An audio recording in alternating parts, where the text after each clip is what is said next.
There's been a lot of talk recently about politics in this country being broken and politicians just being absolutely unscrupulous and liars and this and that.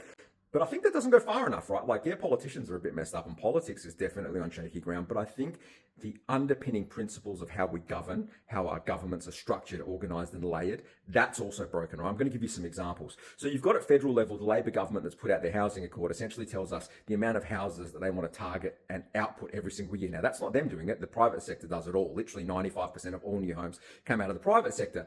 So they say, well, we want to support that. We want to streamline. We want to simplify. We want to help the private sector through cutting down regulations and processes.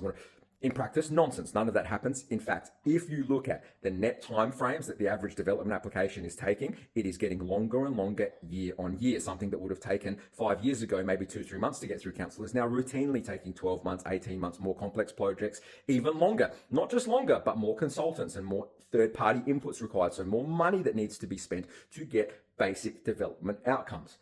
Further to that, if you break it down to state level, you've just got some freaking crazy shit going on. So again, federal level, yep, we need to get out more houses. We've got the housing accord. We got these targets. We got that. Then you get to state level and they're just like, yeah, no, we need to support that as well. So in South Australia, they put in a raft of planning guidelines and principles that were supposed to streamline and make the process faster. Well, they haven't in practice, right? But then they go one step further.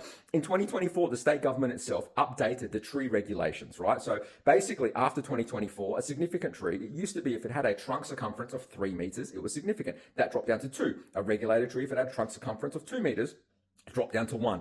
Now, I know in obscurity those numbers might sound a little bit weird, but a regulated tree, right? So a tree that has its own protections that will essentially stop a development from taking place, a circumference of 1 meter. That's nothing, right? Like if you take a standard ruler, that's 30 centimeters. So wrap that around a tree 3 times and now that's regulated. Like there's shrubs that have got trunks in that size.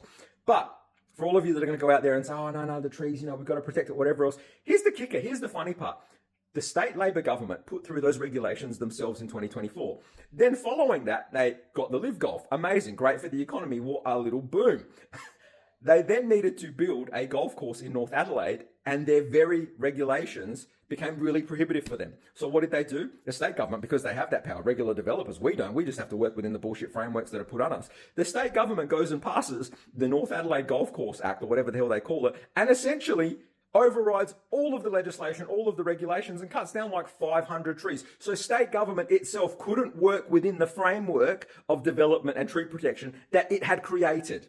This is how nonsense it is. And the one time it had to deal with it, it just passed another legislation and say, oh, it doesn't apply to us and did what it wanted. So under that framework, with the federal government telling us that we need to put out more houses, with the state government saying that they want to support us, it's impossible, right? Like the state government themselves have shown that they had to essentially write a new legislation to override all the bureaucratic red tape bullshit to do something themselves. So just like the system's broken, local councils, local government has to go. State government needs to shrink and federal government, they need to shrink. They need to stop spending. They need to put in some fucking serious austerity measures and just stop taxing. If you stop spending, you can stop taxing. If you stop taxing, the rest of us can breathe and maybe keep progressing the country because the governments and the politicians sure as shit don't know how to. All right, leave it to us. We got this. Alex Money out.